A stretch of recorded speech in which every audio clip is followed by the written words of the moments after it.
નમસ્કાર મિત્રો, કિસાન સમાચાર ચેનલમાં તમારું ખૂબ ખૂબ સ્વાગત છે। દેશ, દુનિયા અને ગુજરાતના તાજા, મોટા અને સૌથી મહત્વપૂર્ણ સમાચાર જાણીએ તે પહેલા તમે ચેનલમાં નવા હોય તો ચેનલને જરૂરથી સબસ્ક્રાઇબ કરીને વિડીયો લાઈક કરી દેજો। આજના સૌપ્રથમ મહત્વપૂર્ણ સમાચાર રાજ્યના ખેડૂતો માટે ખાસ સમાચાર સામે આવી ગયા છે। કમોસમી વરસાદ મામલે જાણો શું છે આગાહી। રાજ્યના ખેડૂતો માટે રાહત આપતા સમાચાર સામે આવ્યા। આજથી કમોસમી વરસાદની સંભાવના રાજ્યમાં બિલકુલ નહિવત છે, જેમાં વરસાદની સિસ્ટમની અસર ઘટતા વરસાદ હવે પડશે નહીં। આજે રાજ્યભરમાં ભારે પવન સાથે ઠંડી અનુભવાશે અને આજથી લઘુત્તમ તાપમાનમાં 4 થી 5 ડિગ્રીનો ઘટાડો નોંધાશે, જેમાં આવનારા 24 કલાક સુધી ઠંડીનો ચમકારો અનુભવાશે। તેમજ 5 માર્ચથી રાજ્યમાં ગરમીનો પ્રકોપ શરૂ થઈ જશે। ત્યારબાદ અમદાવાદમાં રોગચાળો ફેલાયો। અમદાવાદ શહેરના પૂર્વ વિસ્તારમાં ઝાડા ઉલટીનો રોગચાળો ફાટી નીકળ્યો છે અને દિન પ્રતિદિન કેસોમાં વધારો જોવા મળી રહ્યો છે। આજે વધુ 31 કેસ નવા મળી આવ્યા છે અને ઝાડા ઉલટીના રોગચાળામાં દર્દીઓનો આંકડો 175ને પાર થઈ ગયો છે અને હજી પણ આ આંકડો વધે તેવી સંભાવનાઓ જોવા મળી રહી છે।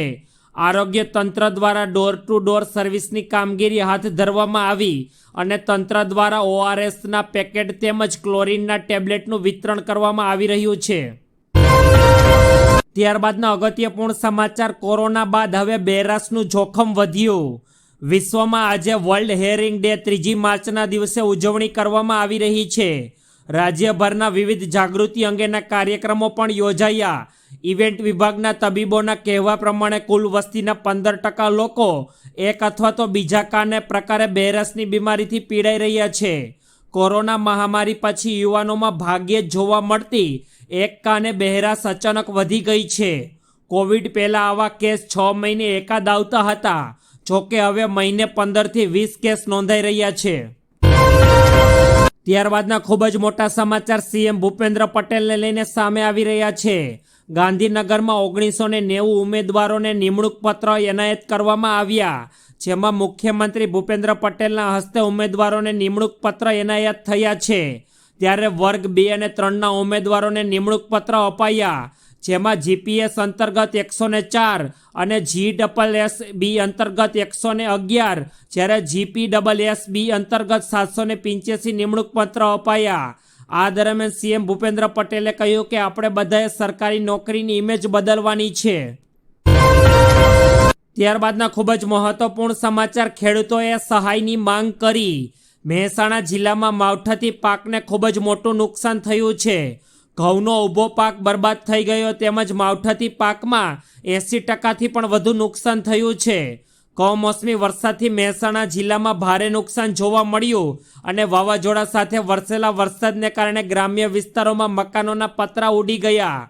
ઘઉંનો ઊભો પાક બરબાદ થઈ ગયો તેમજ વરિયાળી, એરંડા અને લીંબુના પાકને મોટું નુકસાન પહોંચ્યું। ખેડૂતો દ્વારા ઝડપથી સર્વે કરીને સહાય ચૂકવવાની માંગ ઉઠી છે। ત્યારબાદ ઊંઝામાં તમાકુના વેપારીના ઘરે આઈટી વિભાગના દરોડા। ઊંઝામાં બંસીધર તમાકુ ગ્રુપ પર આઈટીના દરોડા પડ્યા। ટુડાવા અમુડ રોડ પર તમાકુની ફેક્ટરી આવેલી છે, તેના માલિક કે મિશ્રના ઠેકાણા પર દરોડાની કાર્યવાહી હાથ ધરવામાં આવી, જેમાં દિલ્હીના નિવાસ સ્થાનેથી 7 કરોડ રૂપિયાની રકમ જપ્ત કરવામાં આવી તેમજ દિલ્હીમાં બેનામી સંપત્તિ મળ્યા બાદ ટુડાવામાં તપાસ હાથ ધરવામાં આવી રહી છે। આ માલિક કે મિશ્રના ઠેકાણા પર દરોડાની કાર્યવાહી હાથ ધરવામાં આવી છે। ત્યારબાદના સૌથી મોટા સમાચાર, કિસાન આંદોલનને લઈને ખેડૂતો ઉતર્યા મેદાનમાં।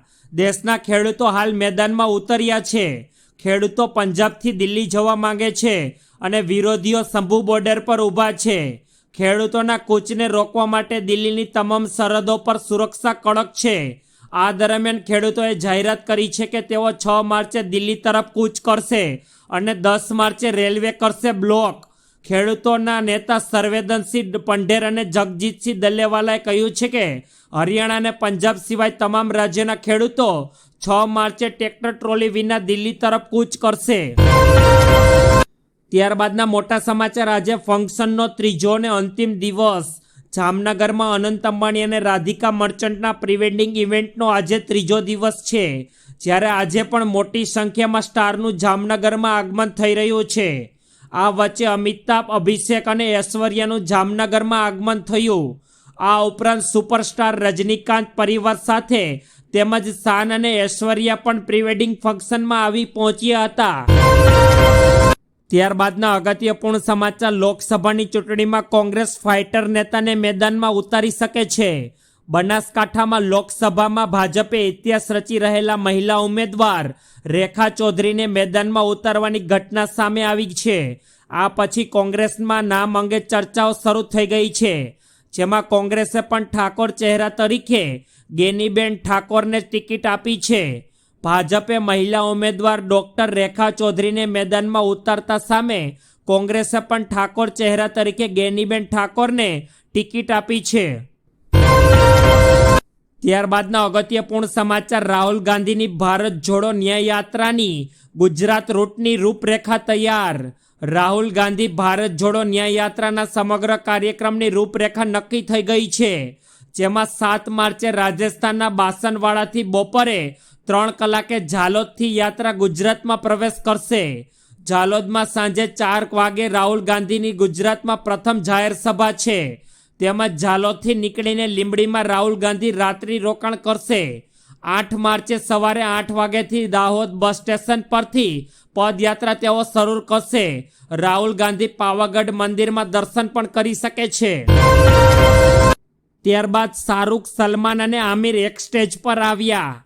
જામનગરમાં અનંત અંબાણી અને રાધિકા મર્ચન્ટના પ્રી-વેડિંગ ઇવેન્ટમાં બોલિવૂડ સ્ટાર પરફોર્મન્સ આપી રહ્યા છે. આ દરમિયાન શાહરૂખ, સલમાન અને આમિર લાંબા સમય બાદ સ્ટેજ પર જોવા મળ્યા હતા, જેના ધમાકેદાર પરફોર્મન્સ જોઈને હાજર મહેમાનો ખુશ થઈ ગયા.